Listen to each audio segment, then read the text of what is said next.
Welcome to the Histories of Northamptonshire podcast series, and this episode number 34. Recorded on location, each episode tells the story of one of the many and varied objects which are the focus of the exhibition, A History of Northamptonshire in 100 Objects. The exhibition runs at the Northampton Museum and Art Gallery between the 20th of September 2025 and February 2026. Selected by local individuals, heritage groups and the museum's own curators, each object tells a different story from the county's past. My guest for this particular episode is Dr. Jane Kershaw, a Viking Age specialist from Oxford University. Jane, welcome to the series. What is the object that we're talking about right now? The object is a lovely silver penny in the name of St. Edmund. It's around the size, it's between a 5 and 10p pence in terms of size. The one I have in front of me is a little bit chipped at the edge, but you can clearly tell who it's made out to. In the centre is an alpha sign, and around the edge is an inscription to St. Edmund. It says Sancte Edmundus Rex.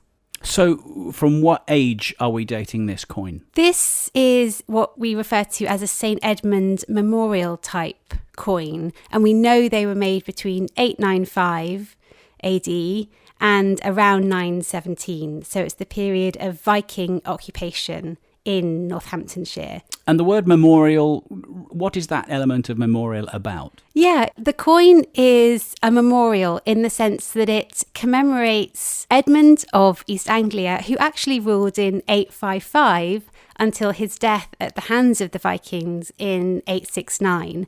But this coinage isn't produced until the very late 9th century. So there's around 25 years or so in between. So when he's invoked on this coinage, it really is harking back to someone who has ruled in the past but who isn't ruling now. So is there a parallel to perhaps modern day currency when you would have the monarch of the day on, say, a £5 note, a £10 note, £20 note? You know, now it's Charles. Previously it was Queen Elizabeth II. Now it's King Charles III. We've got well-known people on the reverse side of the coin. Is that a parallel which dates all the way back to this coin? It's not really, because Edmund wasn't on the coin before the Viking rulers put him on the coin. So it's a deliberate harking back to an earlier time. And what's interesting is that Edmund died at the hands of the Vikings. So why would the Viking rulers actually choose to invoke him in this way? Do we know an answer to that question? We have some theories, I think it's fair to say. Edmund on here is a saint. The first three letters are SCE, which is a shorthand for saint. So it suggests that his cult has already started and that the coins are a vehicle for sort of promoting this cult. And that's also interesting because we normally think of the Vikings as pagan warriors, but here there's a direct sort of Christian message, Christian symbolism on the coinage that they are responsible for. Jane, this is a penny. It's in general circulation, but it evidences things to do with Norfolk. Things quite a long way from Northamptonshire. So was this coin in general circulation around what we now call the United Kingdom? Did it have a relevance to all community members in this country? You're right that this coin was mainly produced in East Anglia, and it's a large coinage. We have lots of examples of it. There are over 70 moneyers' names on the reverse of the coinage, which tells us it was being produced a lot. And it did circulate quite widely, but more in the Danelaw area of England, so the areas that the Danes or the Scandinavians ruled, rather than in what you might call English England, the Anglo-Saxon part of England. But this is actually one of 10 coins we have from Northampton, which suggests that Northampton actually had its own mint and was producing these coins as well. Well, indeed, elsewhere in this exhibition we talk about exactly that. We talk about Northampton having a mint, which seems to have been a sort of licensed establishment or licensed individuals creating coins. We know for a fact that this item wasn't made in Northampton, or have I got that wrong? I think this item could have been made in Northampton. We don't know the name of the moneyer on the reverse because it's not legible enough. to be able to identify a particular name. But the fact that 10 have been recovered from Northampton from Mayfair, Chalk Hill, so the area around St. Peter's Church, which we also know was a prominent late Anglo-Saxon elite, potentially ecclesiastical centre. And this is the centre of the late Anglo-Saxon Viking Age town. Other towns in the similar sort of region, for instance, Leicester, they don't have St Edmund memorial coins to the same extent. So I think Northampton, there's a very good chance that Northampton had its own mint. You see, this is a fascinating thing because as somebody who used to work in a bank in an earlier life, and for the majority of people in this country, money is a universal thing, be it coins, be it paper. Now, of course, a lot of it is electronic. In the context of this particular penny, was it made of silver? Was it pure silver? How much would it have been traded? In the way that we would put our hand in our pocket in this day and age, would that have been the same practice of people in the day when this was the coin of the day? Yes, absolutely. It would have been. It would have been a fairly high value coinage. I tend to think of it being worth maybe sort of 15 or 20 pounds. But yes, people would have had it in their purse. It's not maybe the exclusive currency. We also know that the Vikings had what we call a bullion economy. So they weighed out metal on scales and they traded sort of raw silver alongside also having a coined currency. So they were flexible in the sorts of money that they could use. But yes, and we actually know from hoard evidence that coins of this type, there's quite a lot of control over the coinage. So older coins, foreign coins weren't allowed to circulate. So it suggests that there's a strong political authority, someone who is able to control the sorts of coins that are allowed in circulation, which is the same today. You know, we don't allow euros as official currency in this kingdom. Fascinating parallels to the modern day. You mentioned this coin might have been made in Northampton. It is a memorial coin to Edmund, and we have a St Edmund's Road in Northampton, which evidences the same person. Whoever made this coin presumably was licensed to do so because he would have had to have had a mould with which to make the coin.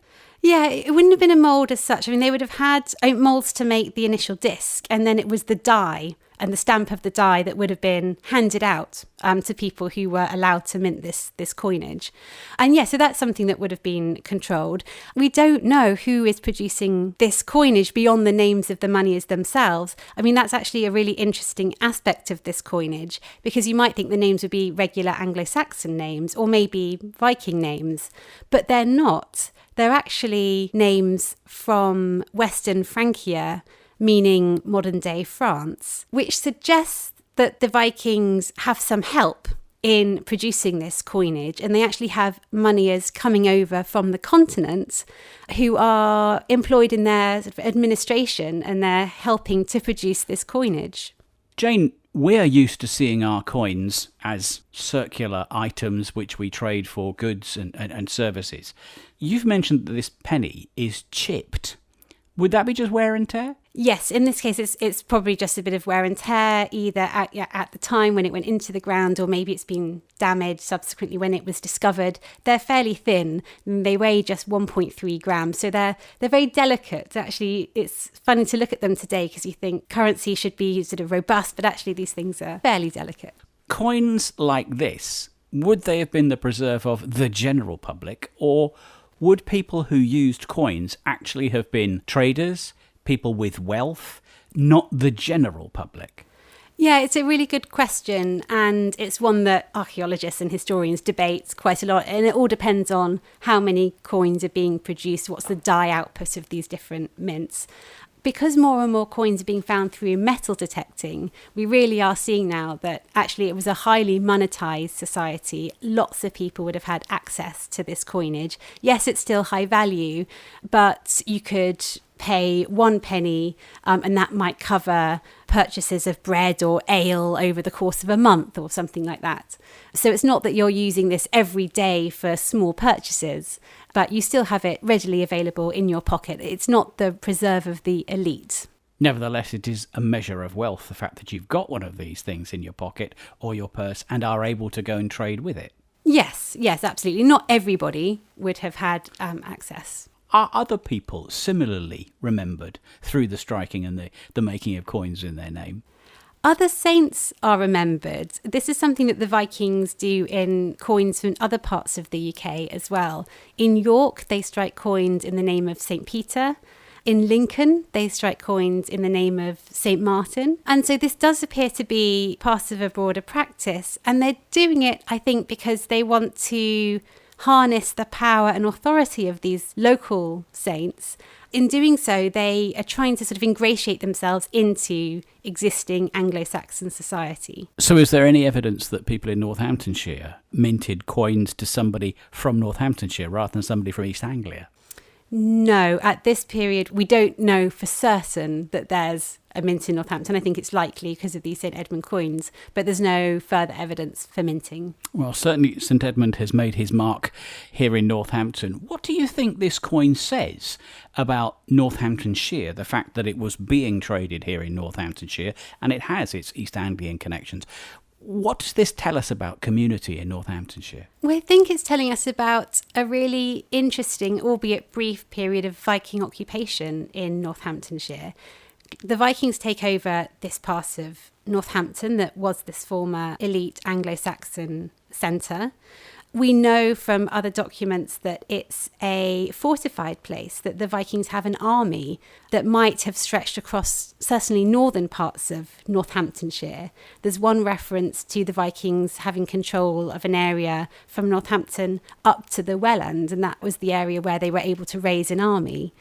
So we have evidence of the Vikings sort of fighting against the Anglo-Saxon reoccupation of this area. They attack Towcester. They go out and they launch raids across the Danelaw boundary into Anglo-Saxon England. There's not much archaeological evidence for that period of history, but this coin is one sort of tangible proof of that occupation. Influences within Northamptonshire, as we've seen in so many other stories, influences from other communities coming into Northamptonshire, be they warring communities, the Romans, the Vikings, and of course the indigenous community as well. Jane, it's a fascinating thread that we can trace back through this coin. Thank you for telling me about it today. Thanks for having me. Thank you for listening to this Histories of Northamptonshire podcast. If you would like to find out more about the objects or listen to other episodes in the series, go to www.northamptonmuseums.com. Alternatively, you can visit the Northampton Museum and Art Gallery, where you can see the A History of Northamptonshire in 100 Objects exhibition for yourself. The Histories of Northamptonshire project is funded by Arts Council England as part of the National Portfolio Programme.